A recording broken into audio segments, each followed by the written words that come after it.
Hey everybody, what's going on? PBM or Polar Bear Mike here. Today I'm going to be doing patch notes review for patch 4.17, which is getting released today on PC and I guess in a week or so for console. So, first off, new god, HACHIMAN, I think is how you pronounce him. His passive, as he lands autos, he gains MP5. Yeah, pretty much that's it. Pretty bad passive, actually kind of like completely garbage passive. Eagle Eye, when HACHIMAN toggles on this ability, blah blah blah. Basically, it makes his auto attacks longer. It can go past the normal 55 unit range. He'll have different bonus damage multipliers, or not multipliers, but you know, added damage based on whether he's within or beyond 55 units. And the first 3 ranks, so until level... Actually, I don't know if you would max this first, but first 3 ranks he gets 3 shots, later on he gets 4 shots, no cooldown increase, just, you know, or decrease. Heavenly Banner, this is supposed to be his wave clear. It's kind of like, I think it's like a hexagon targeter, maybe it's an octagon, I don't really remember. HACHIMAN calls down sacred banners from heaven, blah blah, more roleplay stuff, I'm going to stop reading that. It gives him and his allies a bonus attack speed buff. For him, he'll always get it. For his allies, they have to stand in the targeter of the banner, like how you would use it to wave clear. If they stand in that little targeter, they'll get bonus attack speed. HACHIMAN can stand in it and he'll get double the bonus, so he'll always receive the bonus, and then if he stands in the banner himself, he'll get it again. This is really good for objective shred and stuff like that. I'm not going to try to pronounce this, but his 3 is basically a dash. If you hit them at a certain point of the dash, he like dashes forward and then does kind of like a spinning blade attack around him. And if they get hit by both parts of that, which is like a little small part of the targeter, if you just play him, you'll see what I mean, they'll get stunned. And then his 4 is Mounted Archery. It's basically Guan Yu ult, except he just fires a big-ass arrow at everybody in the cone. You can't miss it. Like, it literally auto-aims one of them. It'll do like 600 damage late game, and it'll slow them. Pretty interesting ult. He's CC immune during this, and he has movement speed just like Guan ult would. And then, yeah, let's move on. Of course, we have skins and emotes, the Odyssey. If you haven't done this before, you can go ahead and take a read and take a look at that. Basically, save your gems, and you'll get a lot of cool stuff. God fixes, this is a big one.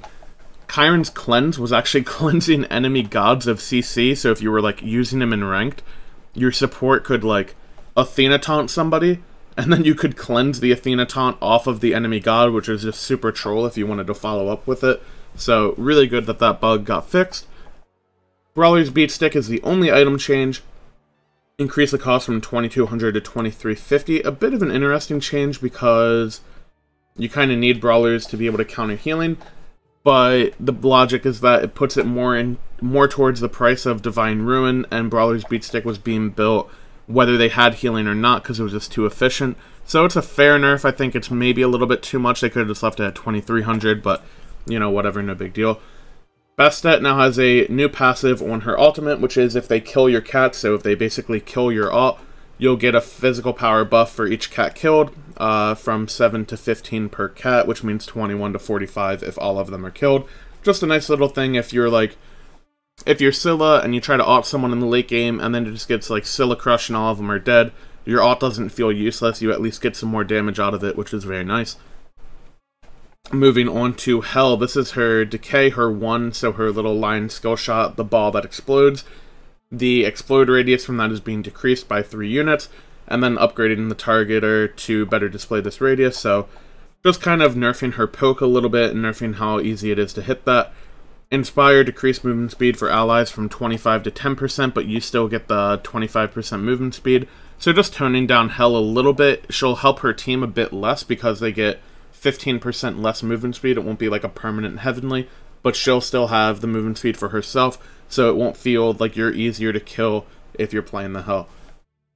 Odin, basically he's been stomping a lot in ranked and casuals, so decrease base movement speed from 375 to 370, you'll see a couple changes like this. Decrease movement speed per stack of his passive from 8 to 4%, so his passive is, if anyone on the map dies, or maybe it's just enemies, I'm not quite sure, but if someone dies, he would get 8% movement speed, no matter where he was on the map. That's getting toned down to 4. I like that a lot, because that passive just seemed weird. Like, you could end up getting a kill on somebody on the solo side of the map just because someone in duo lane died, which seems really cheesy. Raven Shout, decrease full shield bonus damage from 25 to 15%, so he just does less maximum damage if he just 2-1-Z right away. And then moving on to Ravana, again, the movement speed change.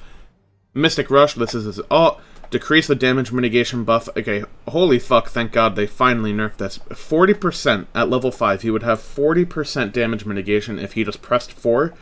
That is now 20% at level 5, and it will scale up throughout the game to 40%, so he'll become tankier and tankier as the game goes on.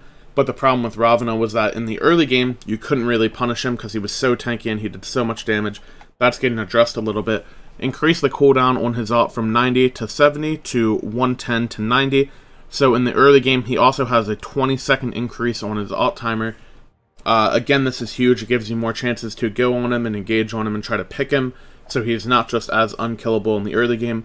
Really good changes to Ravana. I don't think it completely kills him, but it definitely tones him down. He's been very strong for a long time. Soul Stellar Burst. Added a new targeter to Stellar Burst to show where it will fire and when it will stop at the new target, or at a target.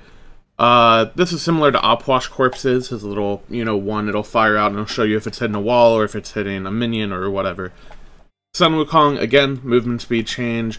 Cudgel and Master's Will, his 1 and his 2, have increased cooldown from 10 to 12 seconds. These are actually pretty big changes for Wukong.